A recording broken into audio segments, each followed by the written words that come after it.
Life has a funny way of throwing curveballs, both good and bad. Sometimes, incredible things happen, things that seem like miracles. But as the saying goes, when something seems too good to be true, there's usually a catch. Back in 1965, I was in a tough spot. Finding a place to call home was one of the hardest challenges a young man could face, especially in my corner of the world. I was 23 at the time, full of energy and optimism for the future, but I was constantly drifting from one place to the next, teetering on the edge of homelessness. So, when a 2-bedroom house with a lovely garden and a backyard appeared for rent at an unbelievably low price, I couldn't resist. It felt like a prank, but I didn't have the luxury to question it. The first night in my new home, I woke up in the middle of the night needing to use the bathroom. As I opened my eyes, I froze. Right there on my pillow was a massive insect, perfectly still, as though it had been watching me sleep. My heart jumped into my throat. I scrambled out of bed, kneeling to get a closer look, but the creature didn't move, it was dead. On closer inspection, I realized it was an unnaturally large flea. Panic set in. The thought of battling a flea infestation in what was supposed to be my dream home felt unbearable. I scoured the bed and the room for signs of more, expecting the worst. But the real nightmare wasn't fleas, it was something I never could have imagined. The second night, once again jolted awake by the call of nature, I climbed out of bed and headed toward the door. That's when I saw it. Just beside the bedroom door, there was a small hole in the wall, barely noticeable but large enough to fit an eye. And that's exactly what I saw, an eye staring right at me. My entire body froze, my breath caught in my chest as I tried to process what I was looking at.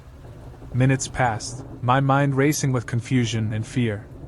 Finally, I gathered the courage to inch closer, desperate to make sense of it. But the moment I leaned in, the eye blinked. Panic gripped me. My heart pounded so hard I thought it might give out. I stumbled backward, landing hard on the floor, and then crawled toward my bed to grab the baseball bat I had stashed underneath. Armed with shaky hands, I turned back to the wall. The hole was still there, but the eye was gone. The next day after work, I patched up the wall. I told myself I must have missed the hole when I moved in and convinced myself the eye was nothing more than a vivid hallucination. After all, my job required me to stay level-headed. The third night was different. I woke up suddenly, a nagging unease stirring deep inside me. Something about the incident with the eye didn't sit right. I turned to look at the patched wall. It was still covered. For a moment, I felt relief. Then I scanned the room, searching for anything unusual. My eyes landed on something unexpected, a golden can sitting on my desk across the room. The sight of it made me pause. It definitely wasn't mine, and I knew I hadn't put it there. Curiosity and dread wrestled within me as I sat up, my feet touching the floor. I had to know what this mysterious object was and how it got there. But as I looked down to find my slippers, I caught sight of something far worse.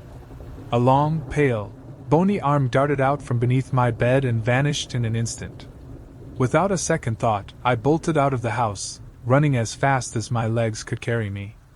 I made my way to the home of the first person I'd met in the neighborhood, a man named Mike. He was kind enough to help me call the police. When they arrived, they searched the house thoroughly but found nothing. They simply reminded me to keep my windows and doors locked at all times, especially at night. By the time dawn rolled around, I cautiously stepped back into my house. I did one final search myself, just to be sure. Everything seemed normal again, except for one odd thing. A small tree had appeared in the backyard overnight. I was certain it hadn't been there the day before. At the time, I had no idea what kind of plant it was.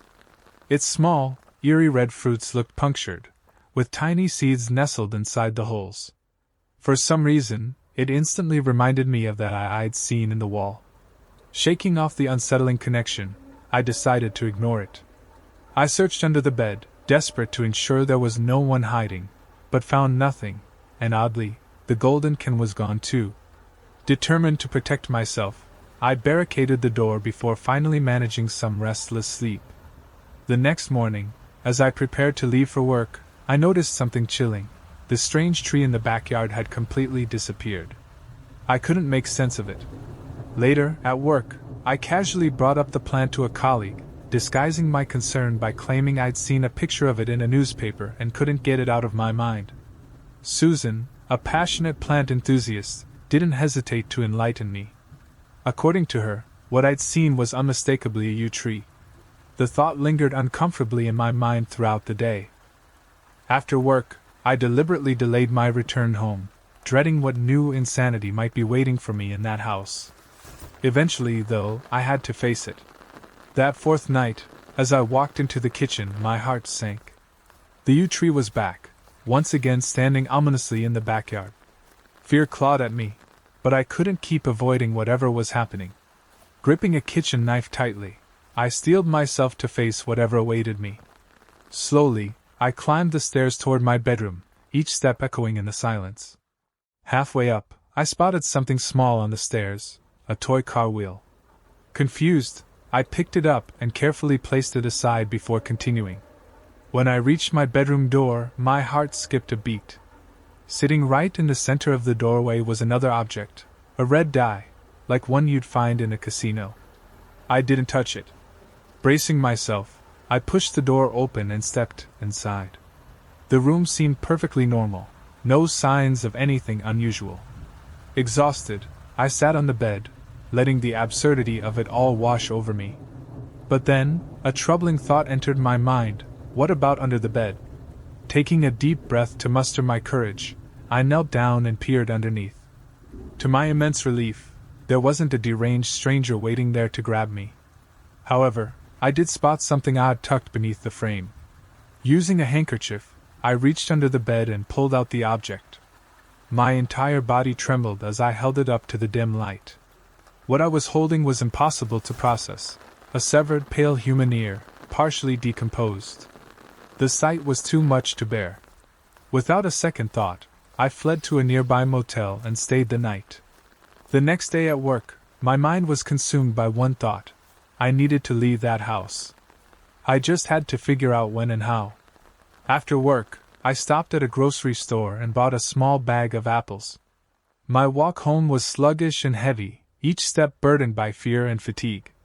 As I approached my street, I saw Timmy, the 6-year-old son of my neighbor Mike, happily riding his bike up and down the alley. I gave him a small wave, and he waved back cheerfully. Just as I reached my front door, trembling as usual, Timmy's voice startled me. "He doesn't like those," he said from behind me. I turned around quickly. "What?" I asked, confused. I hadn't even heard him ride up, but there he was, perched on his bike with one foot on the ground and both hands on the handlebars. "He doesn't like apples," Timmy repeated, his voice calm but unsettling. "Who are you talking about?" I asked, already unnerved by the strange comment. "Rebus," he replied simply. "Rebus?" I echoed with a nervous laugh. "And who's Rebus, exactly?" Timmy tilted his head, his tone suddenly colder and far more serious. "Don't you know? Or maybe you just don't get it. He's been warning you all this time." The hair on the back of my neck stood on end. "Timmy, what are you talking about?" I demanded, my voice trembling. The boy's expression suddenly shifted back to cheerful as he chirped. "Good evening, Mr. Carter." Then, without another word, he pedaled away down the alley. I stood there for a long moment, trying to shake off the chill his words left behind. Eventually, I decided not to dwell on the strange exchange. By the time the fifth night rolled around, I found myself sitting on the edge of my bed, paralyzed by indecision. Should I stay awake all night and face whatever this house had in store? Or should I spend yet another night and more money at the motel? My conversation with Timmy resurfaced in my mind, adding to my unease. "Rebus doesn't like apples, huh?" I muttered to myself. "And he's been warning me?" The thought was absurd, but somehow it felt far too real. Rebus. I knew that word. It meant a type of puzzle where words are represented by symbols or coded messages. My mind started racing as I pieced it all together. The nightmare had begun with the eye, then came the golden can, followed by the pale arms sliding under my bed, and then the yew tree. I can harm you. My stomach twisted as the realization hit me. I can harm you. I shot to my feet, the words rattling in my head. Then I thought back to the other night. The yew tree had vanished but reappeared again. After that, I found the toy car wheel, then the red dye, and finally, the severed ear. You will die here. The message was as clear as day now. You will die here. Panic gripped me. I needed to get out, immediately. Forget packing up everything. There was no time for that. I grabbed my suitcase, throwing in only the essentials before rushing toward the door. The urge to escape was overwhelming, and then it hit me: flee. Just like the flea from that first night. The warnings had been there all along, woven into the chaos. As I reached the living room, my heart stopped. Blocking my path was the yew tree, its roots erupting through the shattered floorboards. One of its eerie red fruits dropped from a branch, but instead of seeds spilling out, a black dye tumbled to the ground. It rolled to a stop inches from my feet. My breath caught in my throat as the other fruits followed, falling one after another. Each fruit burst open, revealing black dice that clattered and scattered across the room. The message couldn't have been clearer: flee or die. I didn't need another warning. I turned and bolted, racing through the back door and across the backyard like a thief fleeing the scene of a crime. I didn't stop running until I was far from that cursed house, and I swore to myself I would never return. In the months that followed, I struggled financially. Breaking the lease on the house cost me dearly, and I spent weeks bouncing between motels and crashing with friends wherever I could. I never went back to retrieve my belongings, and I didn't care to. The real estate agency claimed there were no damages or anything unusual about the property, but I didn't believe them. Whether they were lying or genuinely unaware, it didn't matter. I just wanted to forget. Eventually, life found a way of pulling me out of the darkness. I landed a new job in another town and not long after, found a home that truly felt like mine. I also met my wife, the love of my life, and together we've built a life far removed from the horrors of that house. It's been years since then, and I still refuse to dwell on the unanswered questions that linger. Who or what was Rebus? How did Timmy know about it? I don't care to find out. Whatever it was, Rebus was just the name Timmy chose for it, likely because of the cryptic way it communicated. Whether it was a monster, a ghost, or something else entirely, I never want to cross paths with it again. This world has seen its fair share of terrifying humans, but there are other things, stranger, darker things, that exist beyond our understanding. Please, if you ever find yourself in a situation like mine, trust your instincts and be careful. Some warnings are worth heeding.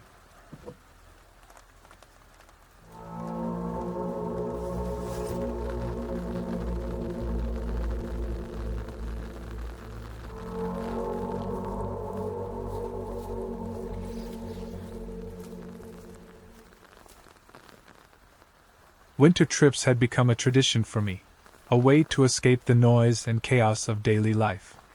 I'd pick a secluded, abandoned spot, pack everything I'd need, and spend a week or two in peaceful isolation. This year was no different, except for one small detail. The place I chose, the Black Woods, was nothing like I'd experienced before. The trip started like any other. I packed my gear meticulously, going over my checklist again and again to make sure nothing was left behind. Tent, sleeping bag, stove, food, tools. I even double-checked my flashlight batteries and made sure I had extra socks. I prided myself on being prepared. But no matter how careful you are, some things can't be explained. The drive to the Black Woods took hours, winding through frostbitten highways and empty towns that seemed to hold their breath in the cold. By the time I arrived, it was late afternoon. The forest stretched before me like a wall of shadow, tall black pines rising against the pale winter sky. The air smelled sharp and earthy, and the crunch of snow under my boots was the only sound as I trudged in, hauling my pack. I found a small clearing and began setting up camp. The tent went up smoothly, but as I started unpacking, I felt a small jolt of annoyance. My sleeping mat was missing. How the hell had I forgotten that? I'd checked everything so carefully. It wasn't a disaster, I could make do. I bundled up my extra clothes and laid them out to make a makeshift mat. As I was arranging the pile, something caught my eye. A coil of brown rope nestled at the bottom of my pack. I froze, my breath puffing out in little clouds. I hadn't packed a rope. Why would I?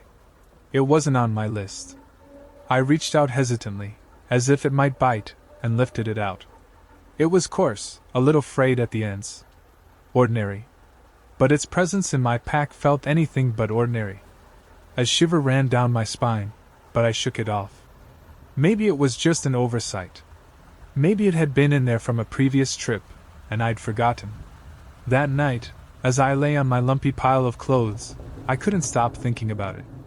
My sleep was restless, filled with strange dreams I couldn't quite remember when I woke up. The next morning, I decided to shake off the weirdness and explore the area. The forest was dense, the bare branches of the trees clawing at the sky. The snow crunched loudly underfoot, echoing in the stillness. It was beautiful in a stark, haunting way, and for a while, I forgot about the rope. Then I saw the tree. The inscription was carved deep into the bark, jagged and uneven, as if done in a fit of rage. It read, "Nicholas, I did everything for you, but you traded me for that bitch. Bye." My heart stuttered, then began to pound so hard I thought it might crack my ribs. It wasn't just the words, it was the fact that they were addressed to me. My name, right there, etched into the wood like a slap in the face. I staggered back, my breath catching in my throat. My first thought was that someone was playing a cruel joke, but that didn't make sense. No one knew I'd be here. I hadn't even told my friends exactly where I was going. The woods felt different now, as if they were watching me. The shadows between the trees seemed darker, the silence heavier. I turned and ran, my boots slipping in the snow as I made my way back to camp. When I broke into the clearing, I stopped short. There was a man standing near my tent. He was old, maybe 70, with a hunched posture and a scraggly gray beard. He wore a heavy coat and a knit cap, and he was staring at me like he'd been expecting me. I swallowed hard, my hands clenching into fists. "Who are you?" I called out, trying to keep my voice steady. The man didn't answer right away. He took a step closer, his boots crunching in the snow. "Are you Nicholas?" he asked. My blood turned to ice. "How do you know my name?" The man gestured towards something near my tent. I followed his gaze and saw my axe leaning against a tree. My name was carved into the handle, clear as day. I let out a shaky breath, relief flooding through me. Of course. He must have seen it there. "What are you doing here?" I asked, still wary. The man's expression didn't change. "I live nearby," he said. "You shouldn't have come here." His words sent a chill down my spine. "Why not?" The man glanced toward the forest, his face tightening. "There's something you need to know about this place," he said. "About a woman named Elizabeth." I stared at him, my breath catching in my throat. The name Elizabeth sent a shiver through me, though I didn't know why. There was something about the way he said it, not with fear, but with a kind of resigned sorrow, that made my skin crawl. "What about her?" I asked, my voice trembling despite myself. The man's gaze didn't waver. "She was a woman who lived here long ago," he said. "Tall, beautiful, but troubled. People say she was mad, but I don't think that's the right word for it. She was consumed." I frowned, unease prickling at the back of my neck. "Consumed by what?" The man hesitated, his weathered face tightening. "Love," he said finally. "Or something like it." I almost laughed, but the gravity in his voice stopped me. "What does this have to do with me?" I demanded. The man took a deep breath. "Elizabeth was in love with a man named Nicholas," he said. "She gave up everything for him. Her family, her home. But he betrayed her. Left her for another woman. And when he did," he trailed off, his eyes darkening. "What?" I prompted, my heart pounding. "She hanged herself in these woods," he said quietly. "And ever since, people say her spirit lingers here. Waiting." I felt a cold sweat break out on my forehead. "That's just a story," I said, trying to sound dismissive, but my voice wavered. The man shook his head. "Maybe," he said. "But strange things happen here. Things you can't explain. You should leave while you still can." A gust of wind rattled the branches overhead, and I flinched. The man's words settled over me like a heavy weight, but I pushed the fear aside. "Thanks for the warning," I said, my voice hardening. "But I'm not leaving." The man looked at me for a long moment, his expression unreadable. Then he turned and walked away, disappearing into the trees without another word. I stood there for a long time, staring after him. My mind was racing, but one thought rose above the rest. I had to find out more about Elizabeth. And the only place to start was that damn tree. The tree loomed in the back of my mind all day. Every time I tried to distract myself, to convince myself that I'd imagined the inscription, my thoughts dragged me back to it. By the time the sun began to set, its faint light leaking through the dense canopy, I knew I couldn't leave it alone. I grabbed my flashlight and headed back into the forest. Snow crunched under my boots, louder now in the evening stillness. The woods were different at dusk. The shadows felt deeper, alive, and the air carried a peculiar heaviness. Each step felt like I was being drawn further into something I couldn't quite name. When I found the tree again, my breath caught. It looked exactly the same, but something about it felt wrong. The air around it seemed colder, the bark darker, almost black. The inscription was there, glaring at me in the glow of my flashlight. "Nicholas, I did everything for you, but you traded me for that bitch. Bye." I ran my fingers over the letters, tracing the deep grooves. The wood was rough and splintered, but as I touched it, a chill shot through me. It wasn't just cold, it was a deep, bone-chilling cold that made me snatch my hand back. That's when I heard it. A whisper. It was faint at first, barely audible over the sound of my own breathing. But as I strained to listen, it grew clearer. A woman's voice, soft and sorrowful, carried on the icy breeze. "Why?" My heart leapt into my throat, and I spun around, the flashlight beam darting through the trees. There was no one there. The woods were empty, silent except for the soft whisper of the wind. I turned back to the tree, my chest tightening. "Who's there?" I called out, my voice trembling. No answer. Just the whisper, circling around me like a ghost. It was impossible to tell where it was coming from. "Nicholas!" I staggered back, my legs weak. The voice knew my name. My instinct screamed at me to run, to get as far away as possible, but my feet wouldn't move. It felt like the forest itself was holding me there, waiting. The whisper grew louder, more insistent, and suddenly, I felt a sharp pain on the back of my neck. I slapped at it, thinking it was a bug, but when I pulled my hand away, there was nothing there. Just a lingering sting and a deep sense of unease. I stumbled back toward camp, my flashlight beam bouncing wildly. The whispers faded as I moved away from the tree, but the feeling of being watched stayed with me. By the time I reached the clearing, I was shaking so badly I could barely unzip my tent. Inside, I huddled in my sleeping bag, clutching the flashlight like a lifeline. I told myself it was just the wind, that the voice was in my head. But deep down, I knew the truth. Something was out there, and it wasn't going to let me go. I must have drifted off eventually, though I don't remember falling asleep. When I woke, the tent was pitch black, and the air was colder than before, biting through my sleeping bag and stinging my skin. Something was wrong. I knew it the moment I opened my eyes. At first, I thought it was the wind. A soft rustling sound, barely audible over the pounding of my heart. But then it grew louder, closer, and I realized it wasn't coming from outside the tent. It was inside. My breath caught in my throat, and I froze, every muscle tensed. The sound was faint but unmistakable, the slow, deliberate creak of something shifting in the darkness. Something heavy. I reached for my flashlight, my fingers trembling, and flicked it on. The beam cut through the blackness, illuminating the inside of the tent. It was empty. I let out a shaky breath, my pulse still racing.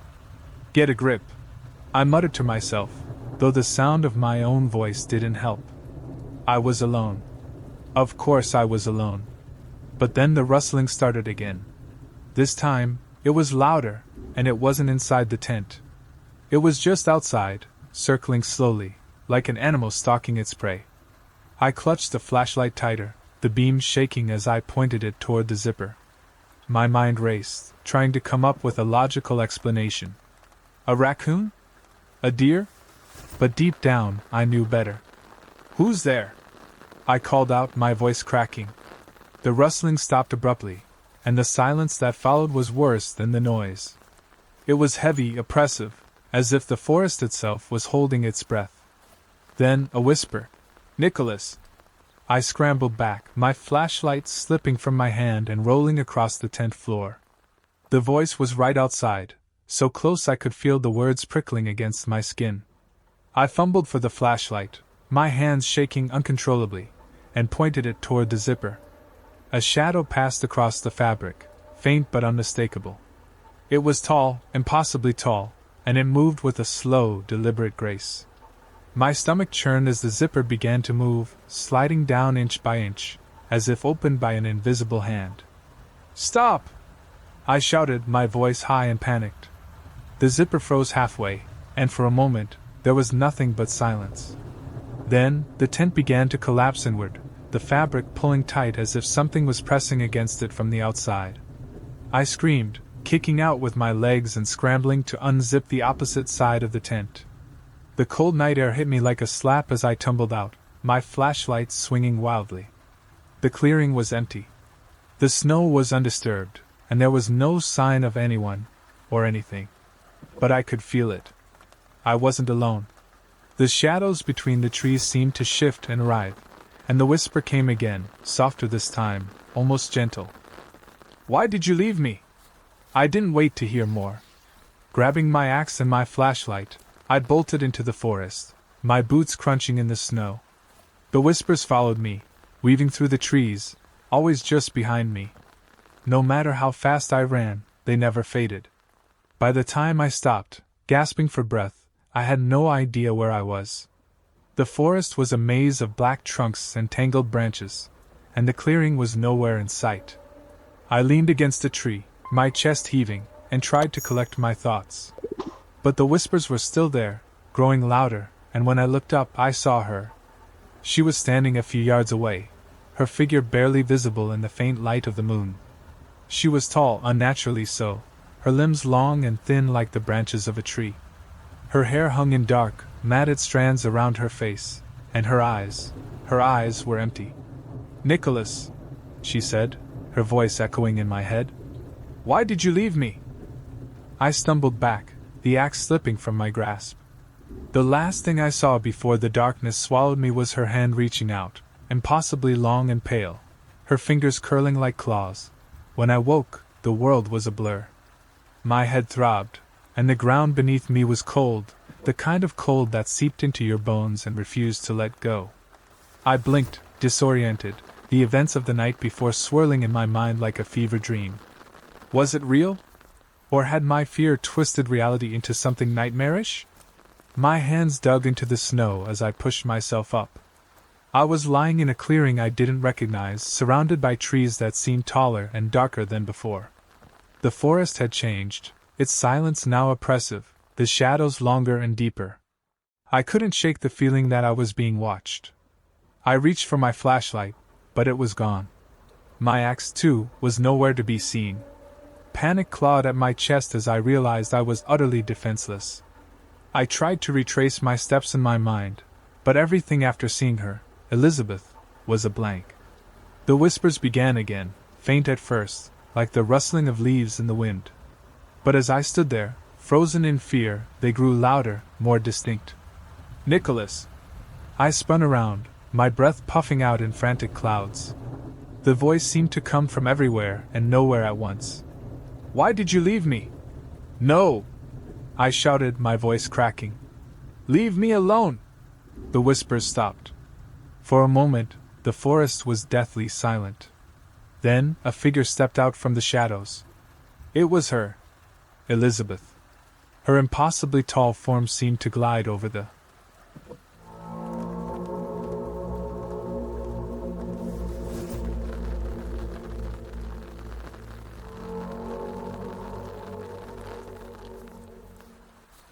It was a bright, sunny morning in the small, picturesque town of Willowbrook, Texas. A young boy named Elliot, just 7 years old, lived in a modest little house near a peaceful river that wound through the heart of the town. His mother, Carol, called out cheerfully from the kitchen upstairs. "Breakfast is ready for my silly little boy." Elliot's room was tucked away in the basement, a tiny, dimly lit space he called his own. His father, Harold, had an unusual morning tradition. He made Elliot eat worms and dirt for breakfast. But on this particular day, Elliot had had enough. He stomped up the stairs, determination in his small frame, and declared, "Mom, I'm too old for worms and dirt. Can't I have something normal for once?" Before Carol could respond, Harold appeared in the doorway, his tone firm. "You'll eat your worms and dirt, or no more playing with Arnie, your Icelandic best friend." Faced with no other choice, Elliot reluctantly ate his bizarre breakfast, grimacing with every bite. After finishing, he grabbed his backpack and trudged to the bus stop. While waiting for the bus, Elliot noticed a new kid walking up. The boy had jet black hair that hung over his eyes, which were accented with thick black eyeliner. He wore a red shirt featuring a skull with an arrow through it and the words, "Screw Elementary School." Though intimidated, Elliot summoned his courage to speak. "What's your name?" he asked nervously. The boy smirked and replied, "Hunter Lee." Then, without warning, Hunter pulled out a knife. "Hand over your lunch money, or I'll cut you into pieces," he growled. Elliot, trembling, refused. "No way!" he shouted. Hunter shoved him, brandishing the knife, but Elliot reacted instinctively. With a surprising burst of agility, he flipped backward, grabbed the knife, and hurled it into Hunter's eye. Hunter let out a blood-curdling scream, and Elliot, horrified by what he'd done, shouted, "Holy cow!" before bolting toward the river. When he arrived at the riverbank, he was met by flashing police lights. 2 officers were waiting for him. As Elliot turned to run, one of them used a taser, and Elliot crumpled to the ground, paralyzed. They dragged him to an interrogation room, where the air was thick with the smell of mildew and something worse, like old sweat and despair. One of the officers grilled him relentlessly. "Why did you throw the knife so hard, kid? What were you thinking?" For hours, the questions didn't stop. But then, something inside Elliot shifted. A slow, unsettling smile spread across his face. He locked eyes with the officer and said calmly, "I liked it." The officer, visibly shaken, reached for his gun, but Elliot was faster. He dodged the bullet, grabbed the weapon, and shot the officer in the leg. The man screamed in pain, clutching his wound. Taking advantage of the chaos, Elliot escaped. When Elliot finally made it home, his mother greeted him at the door. "How was school today, sweetheart?" she asked. Elliot flashed a disarming smile. "It couldn't have been better," he said, heading down to his basement room. A couple of hours later, Carol called down. "Arnie is here to see you, Elliot." Elliot climbed the stairs to greet his Icelandic friend. "Hey, Arnie," he said casually. "Come on up to my room." Once they were in the basement, Elliot shut the door and pulled out a knife. His grin stretched unnaturally wide. "What are you doing with that?" Arnie asked, his voice trembling. Elliot didn't answer. Instead, he began to twirl the knife in his hand, then pulled out a second blade and started dancing with both. Arnie backed away, terrified, before screaming and running out of the house. Something had snapped inside Elliot. He was no longer the same boy he'd been before. His mind was consumed by dark thoughts, and his heart felt like an empty void. Driven by an inexplicable urge, he bolted out of the house and ran toward the school. On the way, he was stopped at the bus stop by Hunter, his eye now bandaged. "What are you doing with those knives, Elliot?" Hunter asked suspiciously. Elliot stared at him for a moment before replying with a chilling smile. "There's a darkness inside me, Hunter. I need to let it out." With that, he sprinted toward the school. Inside the school, Arnie was sitting alone in the corner, playing chess with himself. When Elliot spotted him, he was overwhelmed by conflicting emotions. On one hand, the urge to harm him was unbearable. But deeper than that, Elliot harbored a secret. He was hopelessly, madly in love with Arnie. Approaching quietly, Elliot whispered to himself, "I've already killed someone, the person I used to be." Then, in one swift motion, he slashed at Arnie. The boy cried out in pain before collapsing. Elliot stood over him, his face twisted into a sinister smile, as he watched the life drain from his friend's eyes. Without looking back, Elliot walked into the shadowy streets of Willowbrook, Texas, leaving behind the boy he once was and embracing the darkness that had taken its place.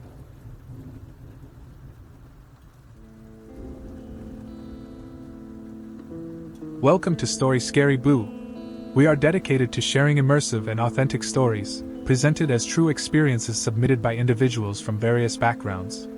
Our goal is to provide engaging and thought-provoking content that explores the mysterious, the unsettling, and the unexplained. Each story on this channel is presented as a true account, rooted in the experiences of those who have faced unusual or eerie situations. While we ensure these stories remain true to their origins, minor creative adjustments may be made to enhance clarity and emotional impact. However, we are committed to maintaining the integrity and intent of each story, treating each subject matter with the respect and sincerity it deserves. We take YouTube's policies very seriously. All content shared on this channel is carefully reviewed to comply with YouTube's community guidelines and content standards. We avoid graphic or harmful details, ensuring that our storytelling is suitable for a wide audience. Content involving sensitive or potentially distressing themes is handled with care, keeping our viewers' comfort in mind. Our stories often delve into the supernatural and explore unsettling topics that may not be suitable for everyone. We recommend viewer discretion, especially for those sensitive to themes of the paranormal or psychological suspense. Our goal is to deliver content that is both respectful and captivating, with a focus on creating a safe, welcoming environment for all viewers. We value your feedback and are constantly striving to improve our content. If you have concerns, suggestions, or personal stories to share, please feel free to reach out. We are committed to creating content that is engaging, respectful, and aligned with YouTube's standards. Thank you for being part of our community, and for joining us on this journey into the unknown.